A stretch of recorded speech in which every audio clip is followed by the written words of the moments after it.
Alright, here I am to talk about a issue with the Hauppauge HDPVR2 Gaming Edition. If you are having the continuous looping, echoing sound problem that many people are complaining about online, I have a very simple fix that will allow you to record your games with normal sound with no issues.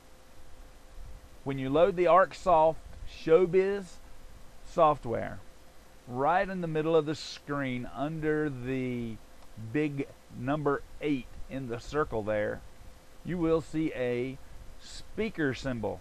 Mute it immediately, and that will stop all of your echoing, and it will not interfere with your recordings.